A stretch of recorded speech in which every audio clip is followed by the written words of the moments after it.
I'd like to welcome you all to our Lunch Club Travel Edition, where each week we take you on a trip to a new part of the world, where today we'll be discovering the vibrant Berber culture with Lou. As always, we'll do trivia at the end, so make sure you stay on and potentially win a prize today for correctly answering a trivia question. Other than that, Lou, the floor is yours. And once again, thanks so much for coming on our session today. Well, thank you, Alex, and thanks for doing such a great job preparing this presentation. First off, does anybody know where this Berber culture is? Because it's a brand new thing for me, and I'm excited to learn about it. Anybody know? All right, well, I'll presume that's a no because it's pretty remote. So let's figure this out North together. Africa, Lou. There you go. Morocco. It's in All North right, Africa. North Africa, great. All right, let's get this fired up. Alex, you might have to guide me through it. Here we go. So we're going to talk about where the Berbers are, the culture, and trivia at the end. And I'm going to try to go fast so we don't run late. So who and where are the Alex? How do you pronounce that name? Amazi or Amazi Amazing. people. So you'll learn why we use that term as well. So I hope you learn something new. Great. Okay. Oh my, look at that. Beautiful. So who are the Amazing? Let's learn a little bit about this. So Alex, I think we should scroll through this, right? Yep. Okay. Yep. So, It's just a few paragraphs, but I think it's really important to know who they are before we learn about them. sounds good. So I've got to move my icons. So it says the largest indigenous group in the Morocco area. So that's just across the Straits of Gibraltar from Spain, just south of Spain in the African continent. So I guess it's important. We got to learn a little bit about them. That's for sure. So I didn't realize that. I had no idea that the Amazi is the true name of the Berber people. And let's learn a little bit about their speaking. So more than likely, especially if you travel into the desert or the mountains, that your Moroccan guide will be Berber. Interesting. The term Berber is in itself an interesting one. Berber comes from the Greek and word for barbaros. Didn't know that. The meaning of barbaros is barbarian. Wow, which is considered to be extremely offensive today. But at the time, Berber was a term given to anybody who did not speak Greek. That's interesting. So, do you see why we use that? We try to use Amazi before we do Berber because it's basically saying that those folks were unintelligent or because they didn't know Greek. So that's why it's kind of a pejorative term today. So I have another link later on with the with some more information on that. So Amazi, but people use it interchangeably still to this day. Great. And so the Berber were Christians, Jews, and animists. The animists were people who believed that humans have souls and spirits, but that plants, animals, and even the land is spiritual. That's nice. They believed in the great connection between people, plants, animals, and the land, and a belief that is certainly returning today. After being conquered by the Arab nation, the Berbers converted to Islam. Today, the majority of Berbers are Islamic, with most Jewish or Christian Berber people immigrating through are still Jewish and Christian Berbers in Morocco today. Didn't know that. So let's read a little bit about the community. Within the Berber community, there are various tribes. Each tribe has a leader who chooses their partners. Sometimes the leader is a woman. And there's a strong sense of unity and community. Tribes work together. And although in the past there has been a tribal unrest, this was a long time ago. Everything to the Berbers has meaning, and you will find many Berber festivals. The festival of Fantasia, also known as the game of gunpowder, interesting, and the festival of marriage. I'll skip through some of these. There's a We'll little be bit watching about, some videos for the crafts, Not really for the cuisine today, but look, couscous is a staple food of Berber. I love Oh, couscous, wow. and they said tagines. I love a good tagine. It's like a steamed dish, so I love it. And those are some frequently asked questions. If you want to open any of those, if you'd like, but Well, so let's see maybe how that they one. How do do wedding. Yeah. that one looks interesting. So Berber weddings hold significant cultural significance, symbolizing joy, community, and cohesion. Festivals span 3 days, filled with exuberant singing, dancing, and abundant culinary delights. The bride takes center stage, adorned in elegant attire and embellished in hyena tattoos, Henna, henna tattoos, henna, yeah, henna henna. tattoos. Guests partake in the celebration, offering gifts like jewelry and livestock to the couple. Wedding ceremony is a splendid affair, followed by continued movement through dance, song, and a feast. So this is that it's interesting that most cultures that I visited in Africa also weddings lasted multiple days. It was a very, very big deal. So I guess this is in Africa too. So some great pictures here. All Yep, right, Alex, let's continue on here. Don't want to, there's a lot of great information here on this site I can see. And let's see, how do I get back? I guess that's how. yep, And then let's see what we got here. I've got all these pop-ups, so I got to get, so let's learn about flights. How are we going to get there? Interesting. So where do we land? Is it Marrakesh or what's the city in? yep. Marrakesh, Morocco.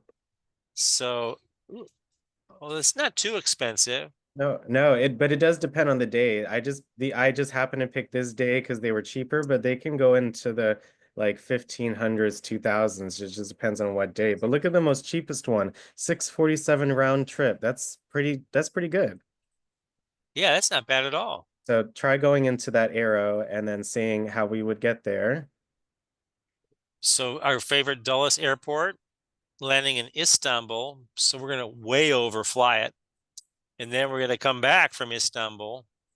So they're going to come all the way back to Marrakesh. Yeah, so going to Istanbul overflies it by hours. And then Yeah. you land back at Marrakesh. If I was going there, folks, especially if I hadn't been to Spain before, I'd probably go to Madrid and then do a great car ride down to Gibraltar and catch a ferry or something. Because Right. I think you get two for one, and I bet the flight to Madrid's a lot cheaper, even though this is pretty cheap all by itself. Yeah. But look at the second one. You could go through Tap Air Portugal, and then the third one you can have a layover. So you can have a layover in Portugal for this flight. 6 hours, nice. Yep, Lisbon. Wow, And get a then free trip. the third one, 887, you can have a layover in Paris. So Ooh, it's a little tight, but 4 hours, but still, you might get a free trip to Paris. I like that. I like your thinking, Alex. You're becoming a seasoned traveler here. Good thinking. So, Mm-hmm. let's look at these long ones. Look at this one, 35 hours. Now we're talking. Let's look at the length of the flight. 35. We're gonna two for here. Dulles to Istanbul. A um, 20-hour layover, guys. We're gonna see the whole. Oh yeah, you could have go sightseeing. You're gonna see Istanbul. Istanbul is a and great it, city to go to. and it's like $70 more than the first one. So if you want a longer Oh layover, my God, for $70 to see Istanbul for 20 hours? Are you kidding me? That's a no-brainer right there. Mm-hmm. but there's so many ways to get there. I mean, because I mean, just the area that it's located. So look at that. That one's there. There you go. There's Madrid right there. 10 hour 10 hours layover. in Madrid. That's another one. Yeah. So I like the idea of you just try to spot the long flights, Mm-hmm. pick them by the long flights. And then see where they land and see how long the layover is. And hopefully the layover is not in the middle of the night either. All right. Well, that's good stuff, Alex. Thanks so much. Good job. Let's continue on here. So Washington, D.C. to If you want, if you do we want already to, see this? Yeah, I mean, it's the, how you usually go to Dackle and then go there Oh, yeah, yeah. if you want to do Well, that. let's show people where this is, right? Because I'm not Hmm. sure people get a total picture here. So Yeah. we all know the Dulles Airport routine. So Yeah. let's take off here. We're gonna gain some altitude. And you'll see what I'm talking about, overflying, going to Istanbul. This is really overflying it. So you're gonna cross the ocean. So there's Spain. So like Madrid is like right here, and Marrakesh is like right down here somewhere, right? So here's Spain, but look, they had us landing in Istanbul. So we're gonna go all the way to here. Istanbul is like right here, or right here, Istanbul. Gotta go. Mm-hmm. We're way overflying it. Then we gotta fly all the way back, and then we're gonna land down here. So where is Marrakesh? Oh, Marrakesh is over here. Okay, well, driving down. I don't know if I want to be driving up through here. So maybe we do have to fly right there. There's Marrakesh. Mm-hmm. Looks dry. Looks mighty dry. Wow. So do they have any? Let's look at look at that city. So sometimes if you take this little guy, this little dude right here, you can see some streets. Yeah, so there's not a lot of streets in the map here, but there's one little street right here. Let's see if we can. I'm going to street view it. Just see what it looks like. Where'd it go? There it is. Oh, okay. Yeah, I popped on a picture here rather than the street view. I mean, that is no, you were at the street view. You were in a restaurant at that point. I don't think so. Yeah, because the dot and the street were the same thing. I um but anyway, that's quite a town we got here, guys. It's quite a town. Mm-hmm. Look at that. Look at that town. My gosh. Okay, well, let's back out of here. We got a long way to go. Okay, so let's learn a little bit about the culture. Here we go. Okay, Yeah. so Alex, you might want to guide me a little bit through here. Just read through it. It's called Respecting Identity, Amazi versus Berber. So just I read the first three paragraphs. Okay. So I have found that scholars and non-scholars alike still continue to refer to the indigenous peoples and languages of North Africa as Berber. For example, when speaking about my research interests, I say I'm studying Tamazight, a dialect of indigenous language of Morocco. And people tend to respond with, oh, you mean Berber, or oh, is that Berber? Traditionally, the term Berber has been used to refer to indigenous peoples of North Africa. This term inherently is discriminatory, was coined by Arab conquerors who also used by European colonizers. Barbary in Arabic means gibberish, babble, etc. It also means barbaric. Before the Arab conquest, Barbaroni or barbarians was a term given to the peoples who did not speak Greek and therefore their language was unintelligible. Various other terms have also been used to refer to these groups of historically, such as Africans, Numidians, and Moors. Interesting. To combat discrimination and to reclaim their identity, the indigenous people use the term um, um, Amazi, singular, or Imagine, plural, or Tamazite, feminine, to refer to themselves. Furthermore, some Imagine use the term Tamraja, I am confused, to refer to the land stretching from the Canary Islands to the Siwa oasis in Egypt, the lands inhabited by Imagim. The term Amazi in the Tamazite language means the free man, and yet we still continue to subjugate Imagine by referring to them by the name of their Arab conquerors. We have an obligation to call Imagine by the name that they want to be called, and in Tamazite language. One would never ask someone, are you Berber? Instead, they would say, are you Amazi or Tamazite? Or do you know Tamazite? Also in the case of Arabic. Well, that's interesting. So you definitely have to watch that cultural sensitivities when traveling. It's so true. And a lot of times it'll blindside you. You know, you don't even realize what's going on. Mm-hmm. Yeah, I remember I took my wife. She wasn't even my wife then. It was our first trip together to Hawaii. I lived in Seattle at the time, and I didn't realize that there was tension between the haole, which is a white guy, and the native Hawaiians. I just didn't know, and we actually got ourselves into a pickle, not recognizing some of the cultural, cues that were going on because I wasn't from the area. And that stuff happens all over the world when you travel. We just don't know. I mean, we know the cultural cues living here in DC or in the area, but that's just for our area. You go to different countries and it could totally blindside you. So this is good information, Alex. Good information. All right, let's go back. So let's continue on. Watch a quick video here. Fire it up. Oh, that's it. The sound, Lou. Your sound. Sorry, guys. Sorry, guys. Hold up. I gotta share again. I got to share again. This is where I get confused. Give me a sec. Okay, and then share sound, share. Okay.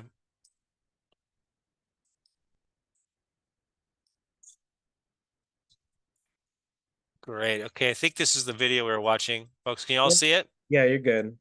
Okay. The Berbers, or Mhm. Imazigan as they refer to themselves, are an indigenous ethnic group native to North Africa. Their history dates back thousands of years, making them one of the oldest and most enduring cultures in the region. The term Berber comes from the Greek word barbaro, meaning barbarian, a term originally used by the Greeks and Romans to describe people who did not speak Greek or Latin. However, the Berbers themselves prefer the term Amazi, which means free people or noble people. The Amazigh people primarily inhabit the Maghreb region, which includes modern-day Morocco, Algeria, Tunisia, Libya, and parts of the Sahara Desert. Despite being spread across such a vast area, the Amazigh have maintained a distinct cultural and linguistic identity that has survived through millennia. The origins of the Berber people are deeply rooted in prehistoric times. Archaeological evidence suggests that Berber-speaking people have lived in North Africa for at least 10,000 years. Early Berber societies were primarily nomadic, traversing the deserts and mountains of the region. They left behind a rich legacy of rock art, which can still be found in the Sahara, depicting scenes of daily life, religious rituals, and even large animals that once roamed the area. As the climate of North Africa began to change around 2000 BCE, many Berbers settled into more permanent communities. These early Berber people developed complex societies with their own languages, religions, and social structures.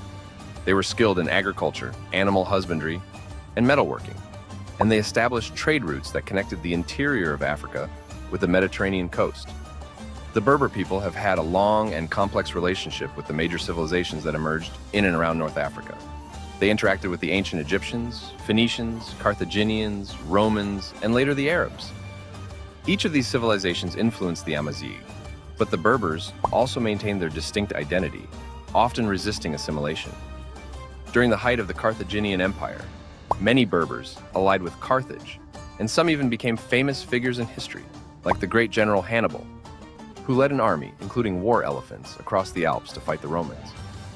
After the fall of Carthage, North Africa became a part of the Roman Empire.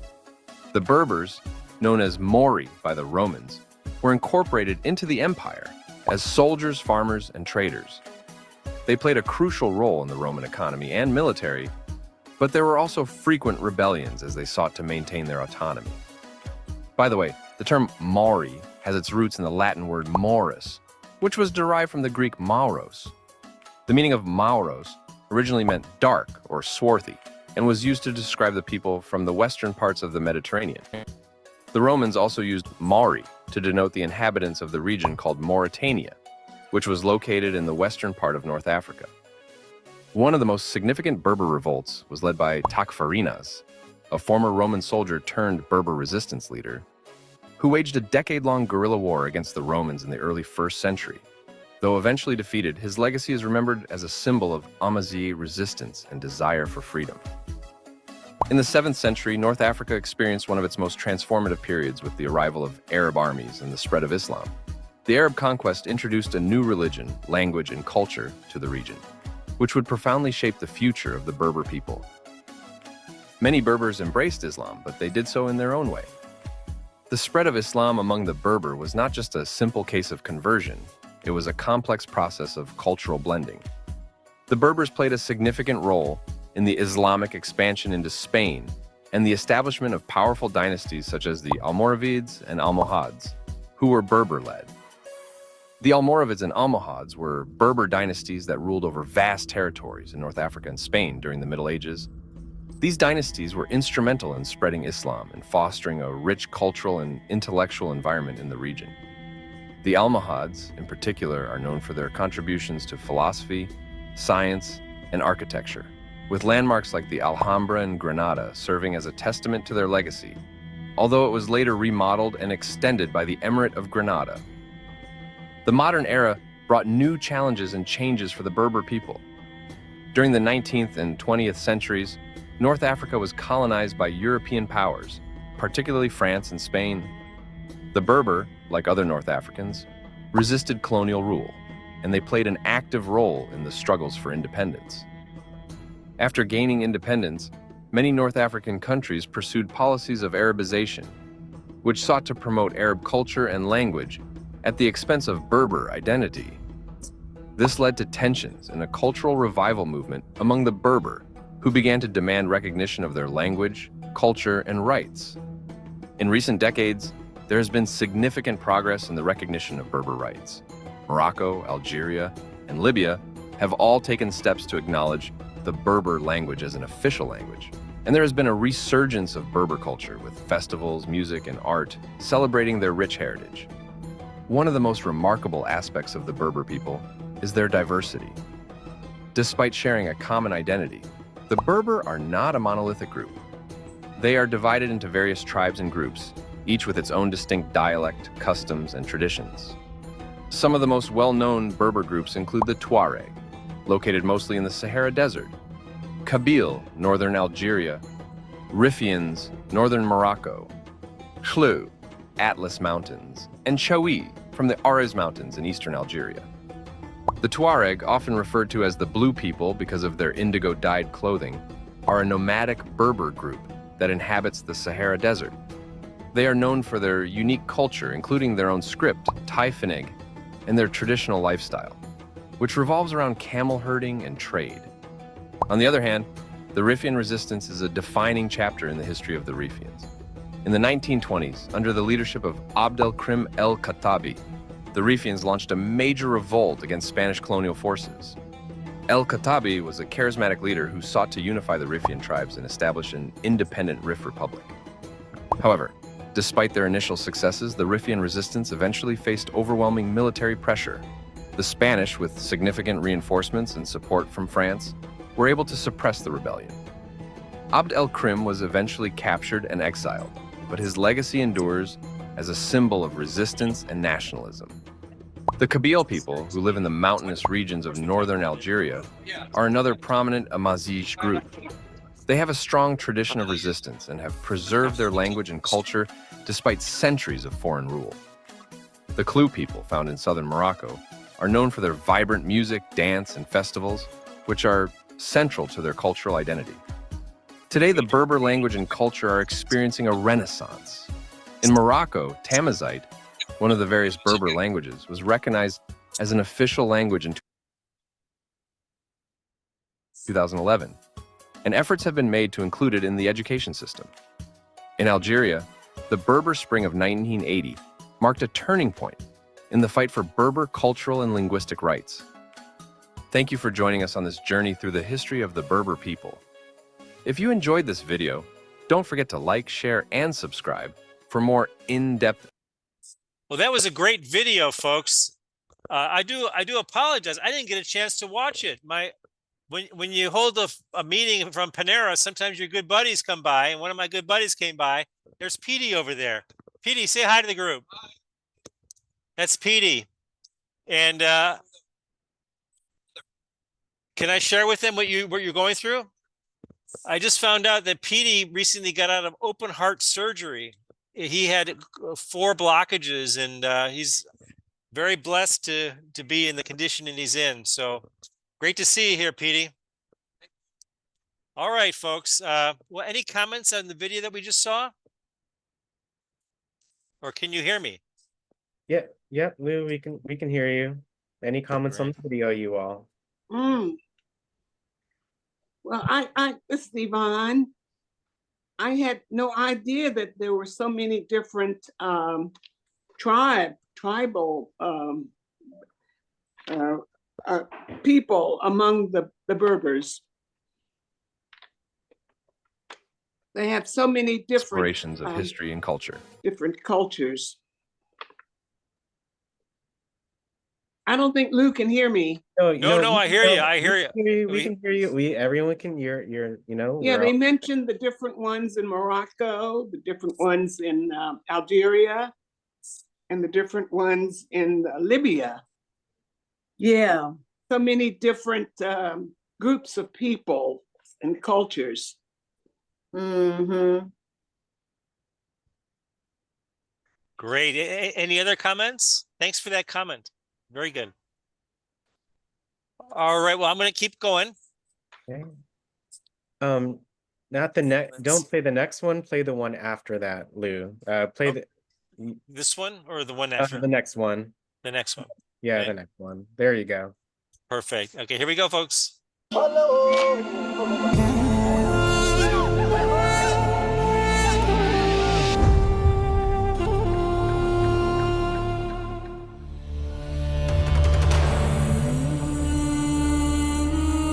Berbers, also known as Amazigh, are a pre-Arab ethnic group native to North Africa, notably Morocco, Algeria, Tunisia, and Libya, as well as Mauritania, northern Mali, and northern Niger to a lesser extent. There are also tiny Berber groups in Egypt's Siwa Oasis and Burkina Faso. Despite their pale appearance, they are not Arabs. They are as indigenous African as any other group in the continent, and their women are stunningly beautiful. In this video, we'll look at what makes these women unique.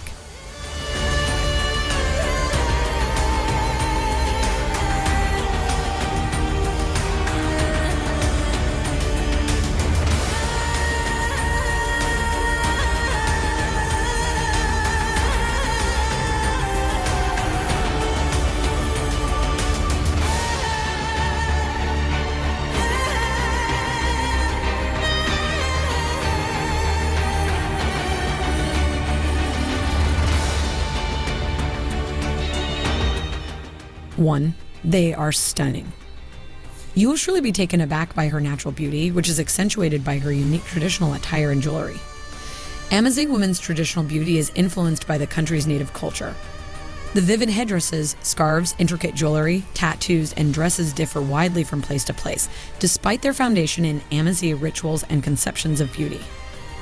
Amazigh women's attractiveness is distinguished by their unusual face tattoos. They are usually placed near the eyes, mouth, and nose. They are symbolic and represent a woman's social or marital status. We can't deny that Amazigh has many beautiful ladies, whether it's because they make their own personal care products, have good genes, eat properly, or stay hydrated by sipping Magra mint tea.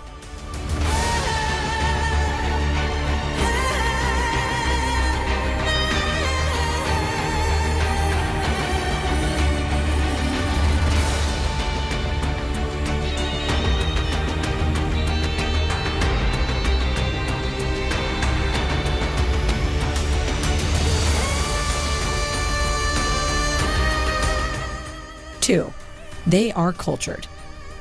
Despite clear Arab influence in the Maghreb region, women have managed to preserve their culture and traditions. This is reflected in their art, clothing, haircuts, and ceremonies.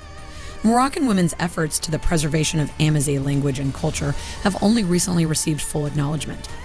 The oral literature, which is mostly distributed in Moroccan Arabic or Amazigh, is predominantly female. Women are directly tied to learning and using Amazigh.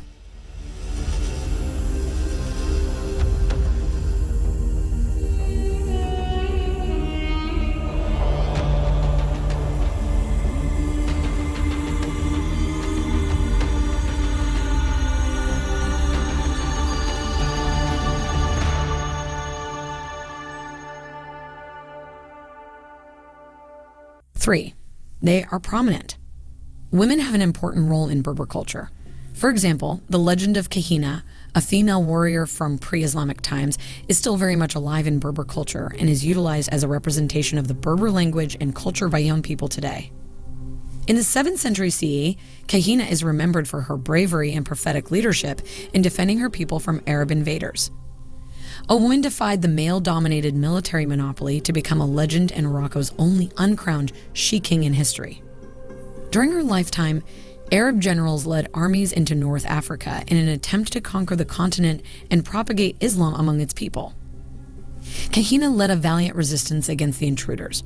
She took over as commander of the African army in 690, and the Arabs were momentarily forced to flee under her stern rule.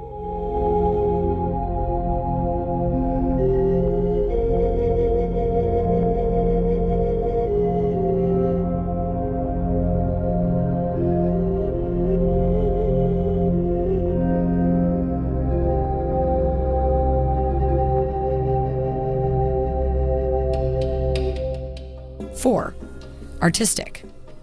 Most notably, women are the artists in Berber culture.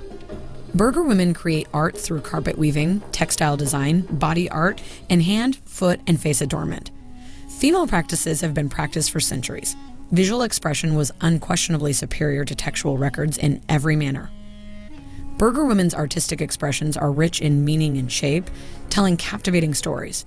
Women dominate the weaving industry, providing fabrics with symbolic life. In rural areas, wool is combed, spun, and colored for use in weaving carpets, shawls, and blankets on vertical upright looms.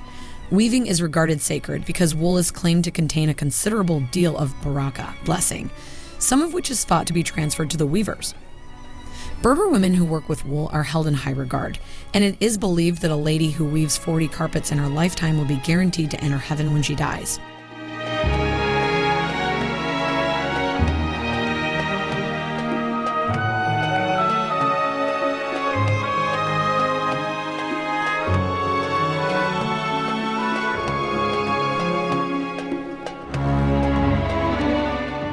Five, highly venerated. In contrast to many other cultures and communities around the world, Amazigh women have a high level of status in Moroccan traditional Amazigh society. Unlike these countries and cultures, Amazigh society has historically recognized women as one of its most important aspects. Women have held crucial roles of leadership throughout history, most notably in the military, as spiritual mothers, and, perhaps most importantly, as an Amazigh goddess. Tanit was revered by the Amazigh inhabitants of Carthage, Tunisia, around 400 BC. She was associated with the moon, love, fertility, prosperity, and fecundity.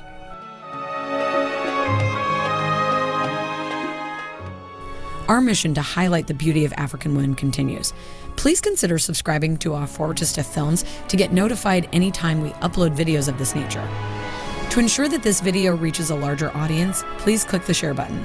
Thank you, and I'll see you in the next one.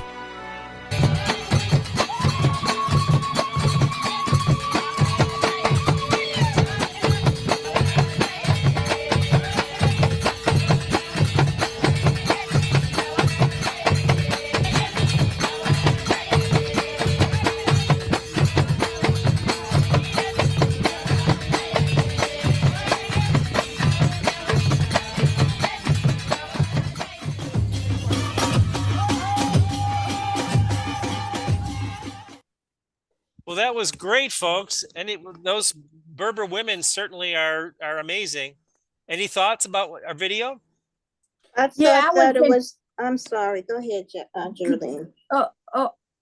Okay. I was just intrigued by the women's use of tattoos. It said that, the tattoo placement can denote the marital status. They didn't say what the placement was, but I thought that was interesting.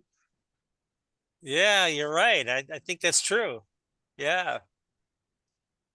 I think for me, I like the idea of how women are respected in their culture and throughout the world with abuse of women and whatnot. I think that is really nice. It should be that way everywhere in the world. That's so true, isn't it? So true. All right. Well, I'm going to proceed on unless anybody has other questions. Alex, should we learn about the weavers? Yeah, everything is good to go.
تصلح تتظل صافي هي الفطور ندسوها نقران لكن نقران نسرطض صافي نجلس تعاونية نشغل نسكر السطح نادي نخدم دا الماكلة صافي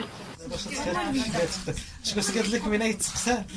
نمتي ندعتي إن خصي طريقة سلام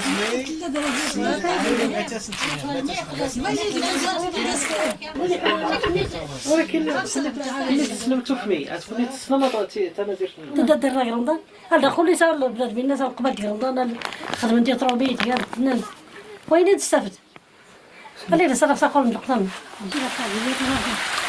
حتى ديال هذا تقدر من البيت حتى انا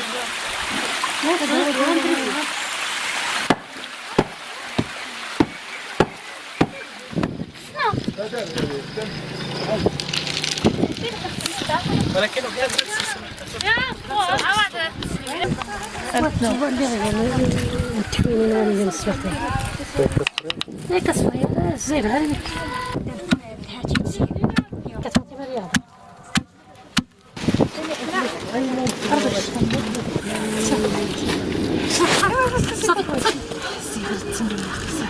بسم الله الرحمن الرحيم يكون كيرا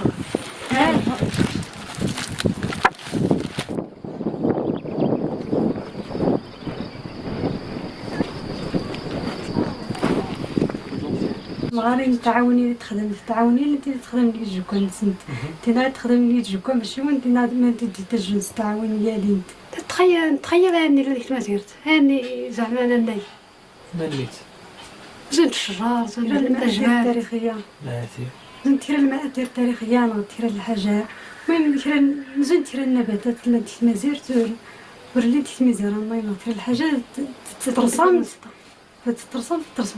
الخيال اللي حيزر السن مغاري نظر رسمت تفطر تستيلا ترسم غير الخيال نسيت خدمت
My gosh, the patience that those women have. Any thoughts on what you just saw?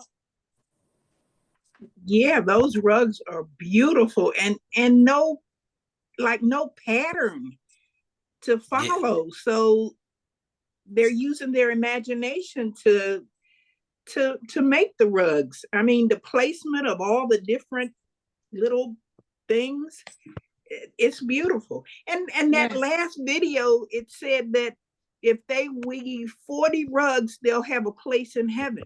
That Oh my that gosh. that was, yeah. Yeah. Yes. And yeah, a Berber rug. We all know the term Berber rug. I never realized that's where it came from. Oh, Yeah, I either. didn't either.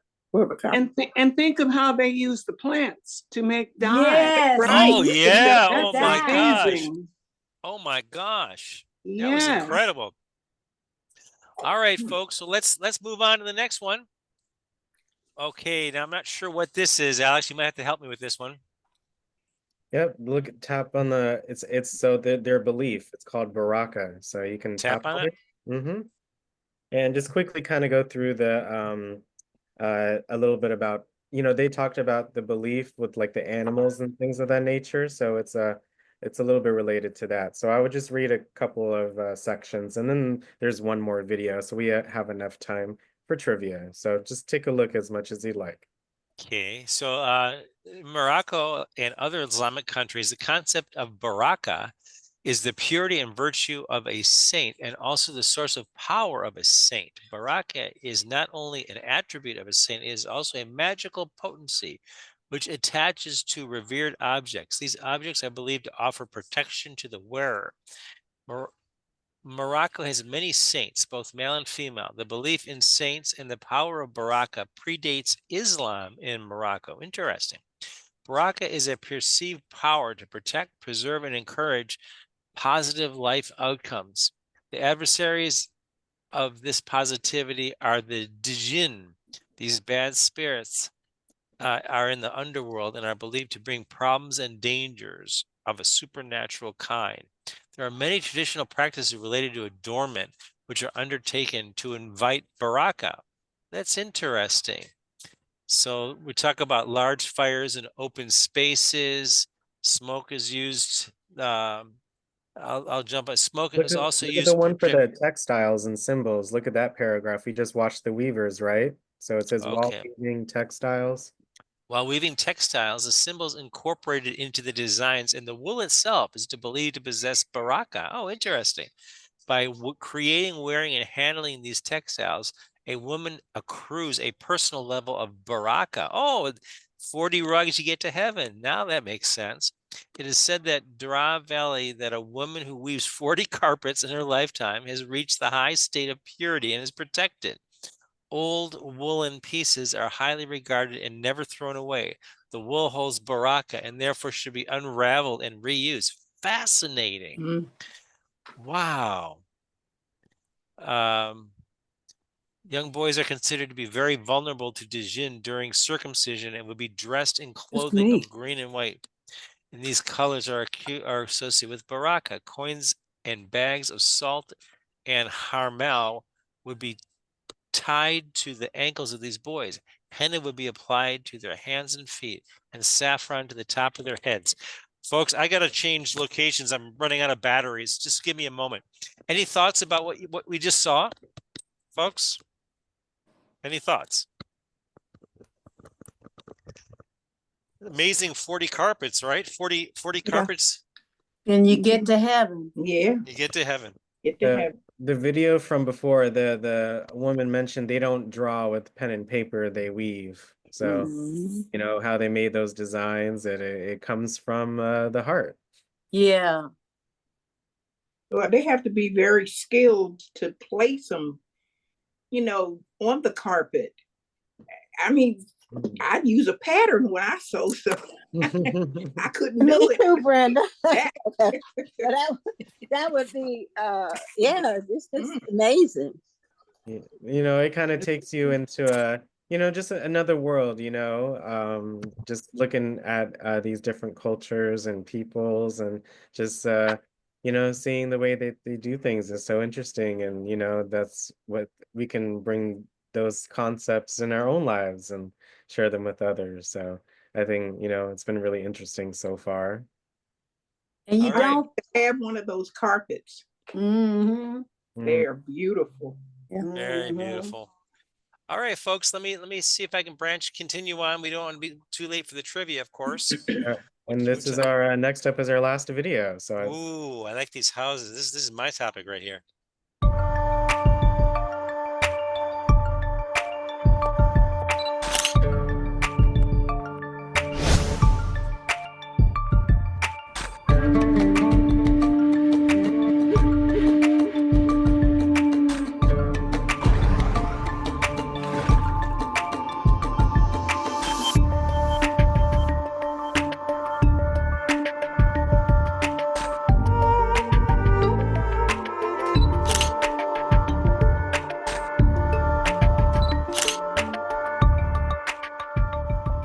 In the south of Morocco, we have, of course, we have this big heritage of the Kasbah, what we call the Kasbah.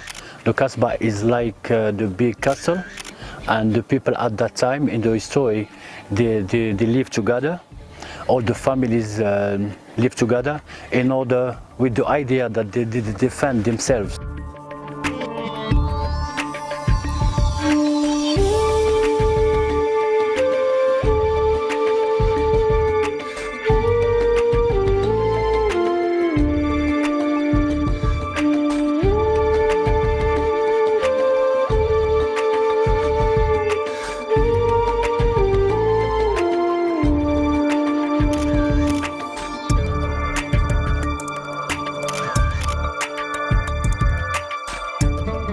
The idea coming from the tradition of the Berber people and the Arab people in the north too.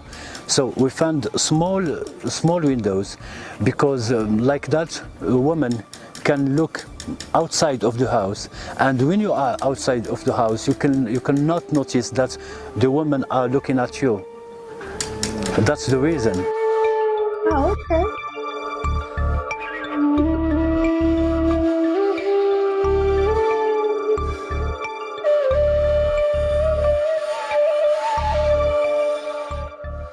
But now we begin to have, for example, personal houses. For each family we have a house. It's not like before. It's so different. And it's coming from this new civilization, from modernity. And don't forget that now we are connected with the world, and we can discover other culture, other manner of building. So they try to have the same, and in the same time they try to keep the tradition.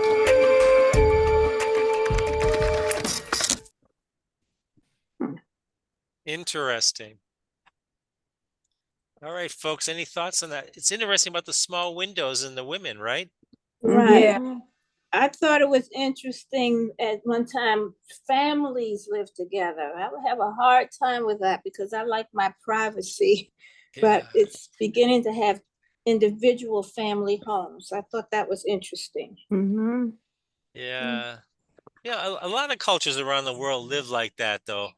You know, where you have multiple generations and all in the same household. There's probably a lot of good to that too. I like the fact that in all parts of this culture that I heard about today, the woman she's recognized and she plays a part in it, like that Yeah. too. Yeah. That's beautiful. All right, let's see how we is that oh, Alex, you are on. You got 5 minutes. Take it away. well, again, thank you all so much for participating in our session today. Hope you learned something new about the Berber culture. So, as always, we're going to do trivia before we end for today. So, if you'd like to answer one of our trivia questions, please raise your hand in Zoom. You can tap more at the top right and then tap on raise hand, or you can tap on reactions at the bottom and then tap on raise hand. Okay. Yeah, so let's practice that again. If you'd like to answer one of our multiple choice questions today, I'll take 3 answers for each question. So again, it's multiple choice. You provide your answer, and this time we won't know the answers until the end. So again, make sure you raise your hand and share your answer, and one of you will be winning a holiday ornament prize. So again, you tap more at the top right, and then raise hand, or if your toolbar is at the bottom, you can tap on reactions and then tap on raise hand, okay? Thank you. We have 3, 4 hands so far. Again, if you'd like to participate, answer a question correct, be in the running for a prize today, please raise your hand in Zoom. Thank you all so much. Really appreciate the hands. And you all can hit lower, please. Thank you so much. And as you can see on this screen, I pre-rolled our questions. There were 10 questions, and we're not going to do question one again, because when you show you the picture or the quiz, it'll show both. So we're going to go with questions 2, 4, 6, 8, and 9. Okay. So again, if you'd like to answer one of the questions, please raise your hand in Zoom, and I'll take the first 3 hands. Okay. So thank you. Don't see any more hands. And let's go with question number 2. Again, I'll take the first 3 hands. The Berber language belongs to which language family? Is it the Hamito-Semitic, Indo-European, Nilo-Saharan, or Afro-Asiatic? Again, 3 hands for each question. Okay, I see 2 so far. Need 1 more hand for this, and then we'll take each of your answers. Thank you. I have 3 hands. So first up is Gracie. Which one do you say for number 2?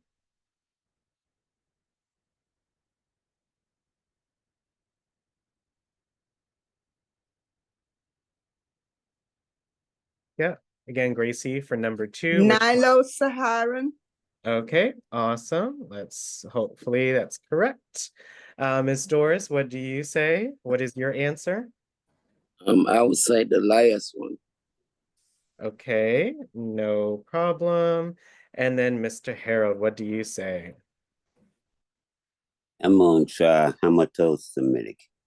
Okay, different ones for that one. All right, we'll see at the end who is correct. Thank you so much for your answers. Next up is number 4. All right, so let's get ready to answer number 4. Which ancient Berber leader is famed for crossing the Alps to challenge Rome? Was it Hannibal, Jugurtha, Massinissa, or Dia? Again, 3 answerers for that question. Okay, I see 3 hands. Thank you, Mr. Harold. What do you say for number 4? I say Hannibal kicked that butt. Okay, great. Brenda, what do you say? I'd say Hannibal too. Okay, all right. And then Yvonne, what do you say? Hannibal.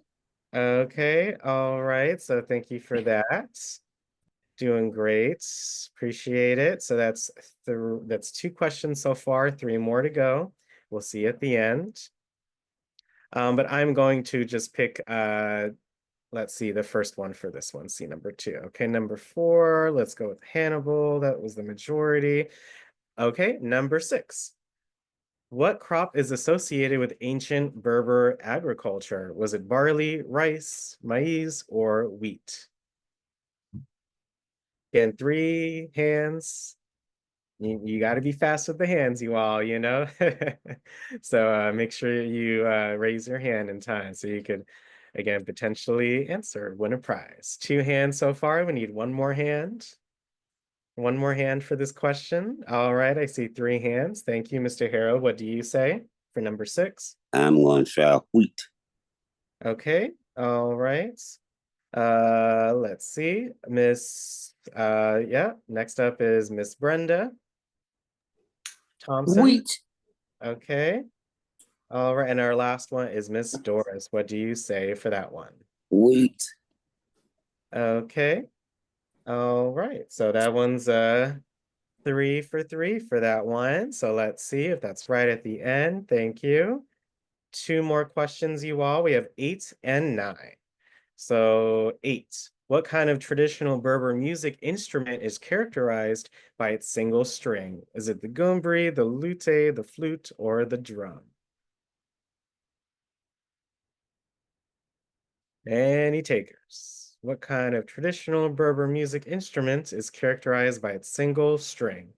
Gumbri, lute, flute, or drum? Again, 3 hands for this one. I have 1 hand so far. Again, take a gander, take a guess if you'd like. Use your, resources, use your devices. Love it. 3 hands. Mr. Harold, what do you say? Y'all know I'm just guessing. So participate with this thing. I say the lute. Okay. Good guess. Let's see if it's right in a second. Geraldine, what do you say? I'm guessing too. I'm gonna say the Guillain-Barré. I'm Okay. guessing. All right. And then Gracie, what do you say? I was going to say the lute. Okay, so 2 for the lute, 1 for the gumbree. So we'll select that one. See Not sure. right. Love it. All right, 3. That's 3 for that one. Good job. Love it, you all. Appreciate it. And our last question for our trivia, and we'll see who's right, is number 9. In ancient Berber mythology, who is considered the goddess of water and nature? Is it Ishtar, Athena, Anat, or Tanit? 3 hands for this question. Some of those I may have heard in the video, may have not. That may be the right one. I'm not 100% sure. So just again, take a gander. 3 hands. All right, I see 1 hand. Yep, again, who is considered the goddess of water and nature in Berber mythology? Ishtar, Athena, Anat, or Tanit? Again, I see 1 hand. Any other takers for this question? Any other takers? All right, 3 hands. Ms. Brenda T, what do you say? I'm not. I'm guessing. Okay, all right. Mr. Harold, what do you say? Get on, bring the T's back or not. Okay, all right. And then, oops, let's see, Miss Brenda M, what do you say? I don't know. I'm guessing Athena. Okay, all right, let's see. So majority was for a nut. And let's see you all our answers. So I'm going to submit this quiz. Give me a second. This is called a Course Hero. Use it quite a second or quite a bit in school. But let's see. So number 2. The answer is Afro-Asiatic family. So good job for number 2. Miss Doris got that correct. Good job. Afro-Asiatic. So you have Doris for that one. Thank you. Number 4. Hannibal. All of us got that right for that one. Good job. Hannibal, of Berber origin. He was renowned for military campaign against Rome in the Second Punic War during crossing of the Alps. That's amazing. 6. That was also a 3 for 3. And it is not wheat, it is barley. Barley was a staple crop among the Berbers, suited to the varying climates of North Africa. It was used for food and fodder as well. So wow, that's a good one. Learned, I didn't know that, so I would have said wheat too. So yeah. So far, 4 potential winners so far. Number 8, we have 2 more questions. It's the gumbree. So number 8, A was for Geraldine. So good job. That was good job. The gumbree, it's also known as the sintar, is a traditional music instrument characterized by its single string used in Nawa music, West African spirituality. That's interesting. And our last one for number 9, the answer is Tanit. I think this was mentioned in the video. It's the goddess of water, fertility, and nature. So good job. For our 3 questions today, we have 5 potential winners. Let's see. We have Miss Doris, Mr. Harold, Miss Brenda M, Miss Yvonne, and Miss Geraldine. So we have 5 correct answers today, and let's see who wins a holiday ornament prize. 5, 4, 3, 2, 1. Let's see. Come on. who is the lucky winner today.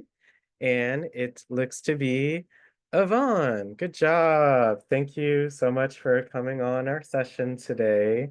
And you again have won a holiday ornament prize. Thank Congratulations. you. Thank you so much. And thank you for participating. I hope you had a lot of fun today. It was fun and very educational. Well, again, thank you, Lou, for presenting our session today. Congratulations to Yvonne. I will see you all at 1:30. But once again, that was an amazing session. Thanks so much for coming on. And I hope you have a great rest of your day. See you all at 1:30. Thanks, Thank everyone. you. Thank Great you, job with the Lou. slides, Alex. Thank you. Good Thank you. Thank job. you. That was good. Thank you, That was Lou. I very Again, learned good. so everybody, much from blessings to this. you all. I love all the, I'm learning. I love it. Thank you. Thank you, Lou. See you all Okay, soon. Bye, thank you. everybody. Bye-bye. Thank Bye. Congrats, you. Yvonne. Good job. Thank you. Congratulations, Yvonne. See you all Thank you so much. Yes. Bye. Thanks, everyone. soon. Yeah, you're welcome.